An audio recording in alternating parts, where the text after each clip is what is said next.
तो किसान भाइयों, आज मैं आया हूँ उत्तर प्रदेश के पीलीभीत डिस्ट्रिक्ट में। यहाँ पे एक ऐसी वुमेन से आपको मिलवाने वाला हूँ जो भैंसों की फार्मिंग के साथ साथ गाय की भी फार्मिंग करती है। और इस वीडियो में मैं आपको क्लियर कराऊंगा कि भाई किससे हमें ज्यादा प्रॉफिट होता है, गाँव की फार्मिंग से या फिर भैंसों की फार्मिंग से। इसमें मैं आपको चारे से रिलेटेड भी जितनी भी समस्या होती है उसका भी सोल्यूशन दूंगा। तो चलिए फिर मेरे साथ बने रहिए इस वीडियो में लास्ट तक। नमस्कार, मैं विशाल कश्यप और आप देख रहे हैं भारतीय किसान।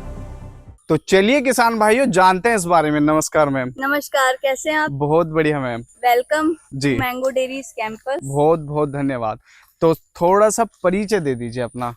जी, मेरा नाम निक्की चौधरी है जी। और हम यहाँ पीलीभीत में पशुपालन कर रहे हैं करीब 10 साल से। अच्छा। और मैंगो डेयरीज की शुरुआत 3 साल पहले हुई, हाँ। जिसमें हम अपना दूध, अपने किसानों का दूध प्रोक्योर करके वैल्यू एडेड प्रोडक्ट्स बनाते हैं, पनीर, दही, खोया, घी। अच्छा अच्छा, इसमें आने का क्यों डिसीजन लिया? मेरा अपना ये मानना था, हम इतना जब पढ़ लिख चुके हैं तो हमारा एक जिम्मेदारी बनती है कि उस क्षेत्र में जाएं जहाँ पे हमारी जरूरत है। जी। खेती, एग्रीकल्चर और खासकर डेयरी फार्मिंग, हाँ। मुझे ऐसा लगता था इतना पिछड़ा हुआ है जी और इसमें एजुकेटेड लोगों की बहुत जरूरत है। जी, इसलिए मैंने इसको चुना। इसको चुना, ठीक है। जी। तो इसमें यहाँ पे आप ये भैंस पाल रही हैं, प्लस में गाय भी पाल रही हैं साथ के साथ। तो वजह क्या है इन दोनों को पालने की? भैंस मैं लेके आई हूँ गुजरात से, जाफराबादी ब्रीड है, जी जिसको बहुत ज्यादा लोग नहीं जानते हैं। जी जी जी।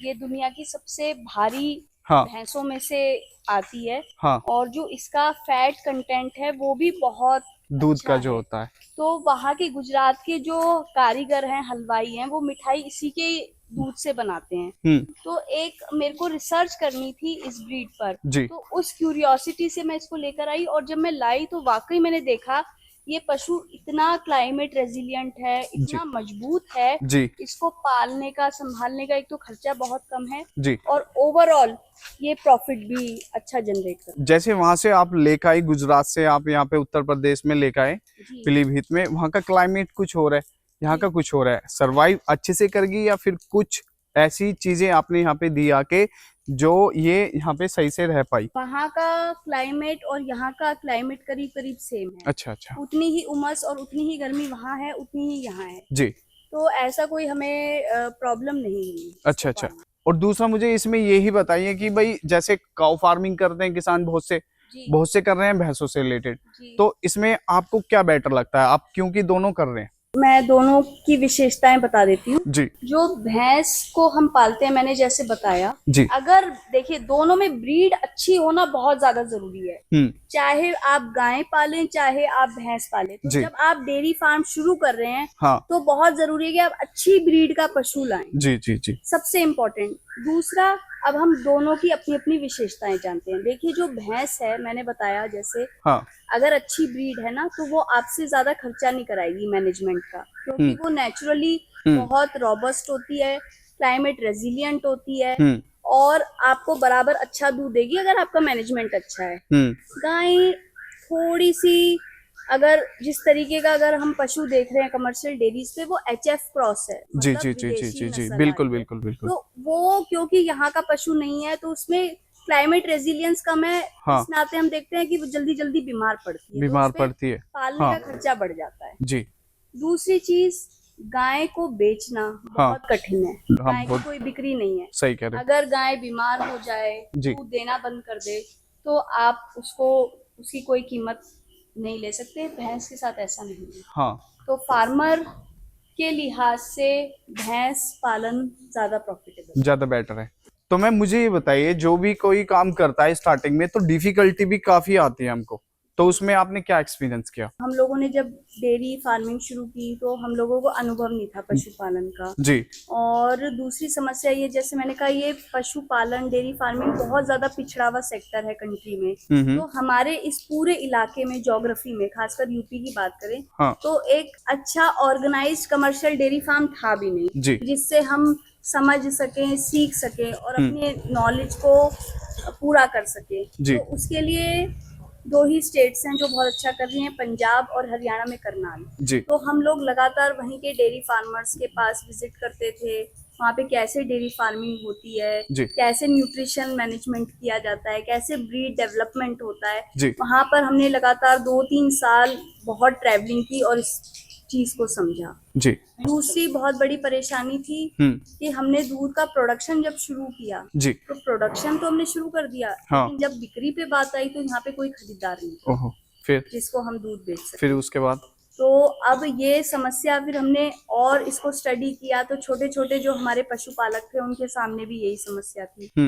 तो इसीलिए फिर हमने कहा कि इस चैलेंज को भी हम खुद ही लेते हैं और हमने अपनी क्रीमरी सेटअप की जी। और प्रोसेसिंग यूनिट बनाई। फिर हमने मैंगो डेयरीज की फाउंडेशन रखी जी। और खुद हमने अपना दूध और अपने किसान भाइयों का दूध लेकर उसका वैल्यू एडिशन करना शुरू किया। सही। और दही, पनीर, खोया, घी बनाना शुरू किया। जैसे आप न्यूट्रिशन की बात कर रहे थे कि मैं पंजाब गई, फिर उसके बाद हरियाणा करनाल में गई, तो यहाँ पे आप इनको न्यूट्रिशन में क्या क्या दे रहे हैं?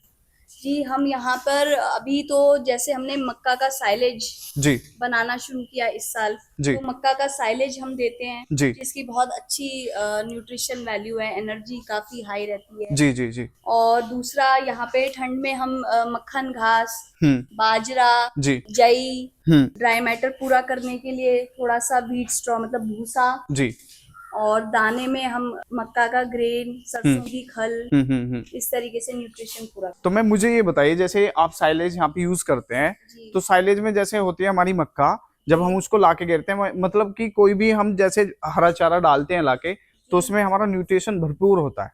जब हम साइलेज बनाते हैं, इसको काफी टाइम तक स्टॉक करके रखते हैं, तो इसमें वो एज इट इज रहता है या फिर खत्म हो जाता है? जब आप फ्रेश चारा खेत से लाते हैं ना जी, तो उसका भी एक ग्राफ होता है। हाँ। प्रतिदिन आप देखेंगे कि वो ग्राफ पीक पे जाता है। हाँ। और फिर धीरे धीरे उस खड़े खेत की भी न्यूट्रिशन वैल्यू कम होती है। बिल्कुल, हाँ, जैसे जैसे वो हरा होता है वैसे वैसे पीला सा भी होता जाता है। जी। तो साइलेज की खूबी ये है कि जब हमारी मक्का बिल्कुल पीक न्यूट्रिशन पे है, हाँ, उस समय उसको हम काट लेते हैं, जी, चॉप कर लेते हैं, जी, साइलो बैग्स में भर के जी, और उसको साइलेज में कन्वर्ट कर लेते हैं, तो हम न्यूट्रिशन को प्रिजर्व करते हैं। अच्छा, वहीं पे रोक देते हैं और वो ऐसे ही बना रहता है। और ऐसा ही इसकी सेल्फ लाइफ कितनी होती है? वैसे 1 साल तक की मानी जाती है, बाकी आपके रख रखाव। हम किस तरीके से रख रहे हैं, ड्राई है या, हाँ, सही बात है।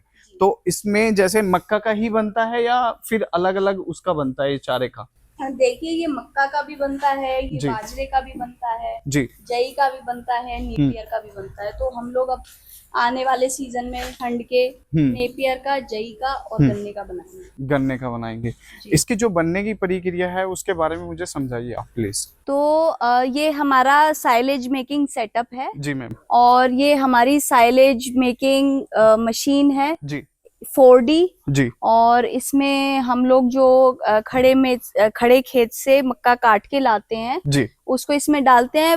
यही मशीन चॉपिंग भी करती है और ये 4 सिलेंडर्स दिए हुए हैं इसमें। हाँ जी, 30-30 किलो के बैग हम लोग इसमें फिट कर देते हैं। जी। तो ये चॉप करके मक्का को इन 30 किलो के बैगों में पैक कर देती है। तो at a time 30, 60, 90, 120 kilo silage pack हो जाता है इसमें। और पैक करके इसको प्रॉपरली बंद करना होता है, एयर टाइट करना होता है, ताकि मॉइस्चर जो है वो खत्म हो जाए। हाँ जी, मॉइस्चर इसमें ना रह जाए, वरना फंगस का खतरा रहता है। और इसकी शेल्फ लाइफ लंबी रहे। कब तक चलता है जैसे शेल्फ लाइफ? अगर हम इसको अच्छे से रखते हैं तो ये 1 साल तक चल सकता है। अच्छा, तो जैसे ये नेपियर है, आप मक्का बता रही हैं जी, और इसमें मतलब अलग अलग तरीके से हम अपना अलग अलग साइलेज बना सकते हैं। बिल्कुल बिल्कुल, ठीक है, बहुत बहुत आसानी से, बहुत आराम से। जी। तो मैम, जैसे ये हमारे बैग हैं 30-30 किलो के, जब हम इसको यूज कर लेते हैं जी, तो हमारे पास पॉलिथीन बचती है, ये फिर जी, क्या इनका फिर से रीयूज किया जा सकता है?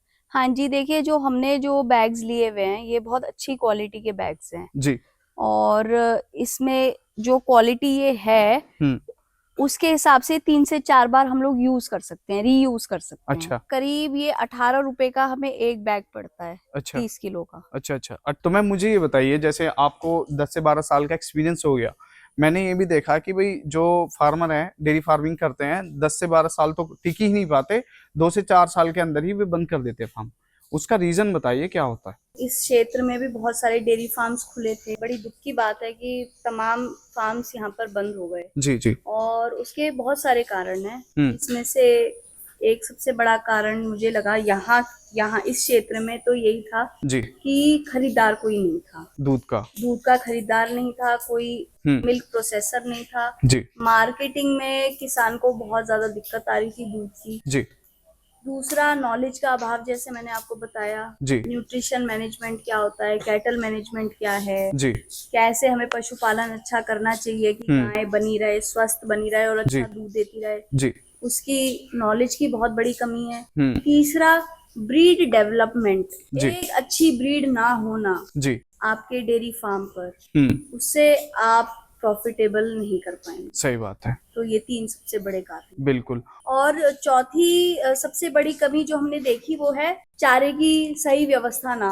जी हो पाना। जी जी तो हमने बहुत दिन देखा कि 2-2 महीने तक पता चला हरा चारा दे ही नहीं रहे हैं, खाली भूसे पे हम अपने पशुओं को पाल रहे हैं। तो उससे क्या होता है, आप एनिमल हेल्थ लूज कर देते हैं, जिससे मिल्क भी कम और पशु की हेल्थ भी कम, खराब, ब्रीडिंग में इश्यूज आने लगते हैं, दूध का प्रोडक्शन नहीं रहता। जी जी जी जी और वहां पे नुकसान होने। बिल्कुल।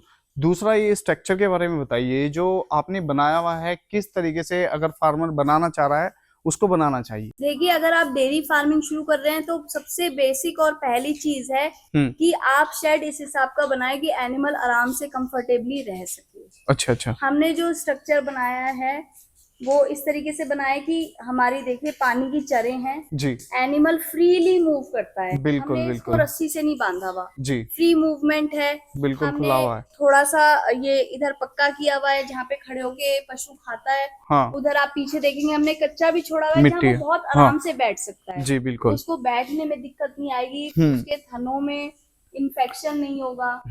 और हमने व्यवस्था ये भी दी हुई है कि पशु आराम से जाके पॉन्ड में बैठ के अपना नहा सके। बिल्कुल, हाँ, वो रिलैक्स फील कर सके। और फिर और हमारे शेड में फॉगर्स भी हैं, वैसे तो पंखे भी हैं, बहुत ज्यादा गर्मी होने पर थोड़ी देर के लिए हम लोग चला देते हैं। जी जी जी। और किसान भाइयों, मैं आपसे ये कहना चाहूंगा कि जो सबसे ज्यादा समस्या आती है किसानों को डेयरी फार्मिंग में, वो पशु चारा से रिलेटेड ही आती है कि भाई वो प्रबंध नहीं कर पाता उसका। तो इसका आज के टाइम में ये साइलेज जो है बहुत ही अच्छा एक समाधान आया है, जो कोई भी किसान इसको अपने यहाँ पे लाके कर सकता है, जो बेस्ट है आज के टाइम में। क्योंकि स्टोर तो हमारा रहता ही है, साथ के साथ इसमें हमारा न्यूट्रिशन भी प्रॉपर बना रहता है। तो इस वीडियो के लिए मैं आपका बहुत बहुत धन्यवाद करना चाहूंगा।